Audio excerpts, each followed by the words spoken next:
Bonjour, je m'appelle Ayoub Ben Sakria, directeur technique de Yoctob. Dans cette vidéo, nous allons aborder en détail le module de contrôle qualité de ProLab LIS, un module conçu pour vous aider à surveiller, programmer et documenter vos processus de contrôle qualité en conformité avec la norme ISO 15189.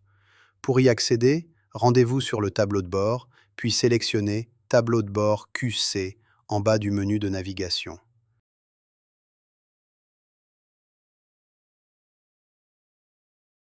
Trois boutons d'action principaux sont accessibles depuis ce tableau de bord.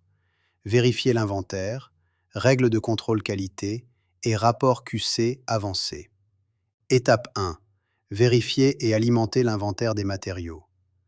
Avant de programmer la moindre règle de contrôle qualité, vous devez disposer d'au moins un matériau de contrôle enregistré dans le système. Pour cela, cliquez sur Vérifier l'inventaire. Pour créer un nouveau matériau, cliquez sur Créer et renseignez les informations suivantes. Le nom du matériau, le numéro de lot, le fabricant et la date d'expiration. Ce dernier champ est particulièrement important car il alimente directement l'indicateur de matériaux expirants sur le tableau de bord. Activez le matériau, puis validez. Votre liste de matériaux de contrôle disponibles est désormais prête à être référencée dans vos règles. Étape 2. Créer une règle de contrôle qualité. Les règles de contrôle qualité sont le cœur du module. Chaque règle définit un programme récurrent de contrôle pour un test biologique donné, avec une fréquence, des créneaux horaires et un matériau associé. Pour créer une règle, cliquez sur Règle de contrôle qualité, puis sur Créer. Renseignez les champs suivants. Le nom de la règle, par exemple, Contrôle HDL. Le test biologique concerné. Sélectionnez l'analyse dans la liste déroulante, ici le HDL. La fréquence. Dans l'exemple de la vidéo, nous choisissons hebdomadaire, avec une période allant du 26 avril au 31 mai 2026. Cliquez ensuite sur Ajouter un jour pour définir les jours et horaires d'exécution. Par exemple, le lundi à 9 heures pendant 60 minutes et le mardi à 9 heures pour une deuxième session hebdomadaire. Vous pouvez ajouter autant de jours que nécessaire selon votre protocole interne. Sélectionnez ensuite le matériau de contrôle à utiliser pour ce test. Vous pouvez également renseigner les limites de contrôle. Limite d'avertissement haute, limite acceptable haute, limite acceptable basse et limite d'avertissement basse. Ces valeurs sont facultatives, mais elles sont indispensables pour visualiser correctement les seuils sur le graphique de Levy-Jennings et détecter les dérives analytiques. Une fois tous les champs complétés, cliquez sur Créer.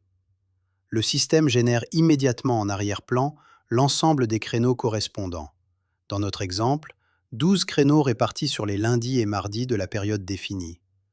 En actualisant le calendrier, vous les voyez apparaître aux dates et heures programmées. Étape 3. Saisir les résultats des contrôles. Pour exécuter un contrôle et saisir son résultat, naviguez jusqu'au créneau correspondant dans le calendrier, soit en cliquant sur Aujourd'hui, soit en sélectionnant une date spécifique. Cliquez sur Modification rapide pour accéder directement au formulaire de saisie du créneau. Renseignez la valeur mesurée obtenue lors du contrôle, ainsi que le nom de la personne ayant exécuté la mesure. Enregistrez. Le graphique de Levy-Jennings est mis à jour instantanément pour refléter ce nouveau point de données. Si le résultat est conforme aux limites définies, marquez le créneau comme réussi. Il apparaîtra en vert dans le calendrier. Si le résultat dépasse une limite critique, le créneau est automatiquement signalé comme non conforme et apparaît en rouge, à la fois dans le calendrier et dans la section Échec récent du tableau de bord. Étape 4. Consultez le rapport QC avancé. Le rapport QC avancé est la vue analytique complète de votre programme qualité. Il est accessible depuis le bouton dédié en haut du tableau de bord et propose plusieurs fonctionnalités essentielles. En haut du rapport, des indicateurs statistiques sont calculés automatiquement sur l'ensemble des résultats saisis. Le nombre de points mesurés, la moyenne, l'écart type et le coefficient de variation en pourcentage. Des métriques indispensables pour évaluer la stabilité et la reproductibilité de vos mesures analytiques. Le graphique de Levy-Jennings représente visuellement l'évolution des résultats dans le temps, avec les lignes de limite d'avertissement et de limite critique tracées en superposition. Ce graphique vous permet d'identifier en un coup d'œil les dérives progressives ou les points hors contrôle. Le tableau de résultats détaillé liste chaque créneau avec sa date, le test concerné, le matériau utilisé, la valeur mesurée, le statut, en attente, conforme ou non conforme, et une colonne action corrective. Conformément aux exigences de la norme ISO 15189, toute non-conformité doit faire l'objet d'une action corrective documentée.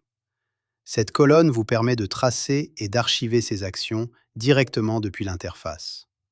Les filtres disponibles, par intervalle de date, par test et par matériau, vous permettent d'isoler rapidement les données pertinentes pour un audit ou une revue de direction.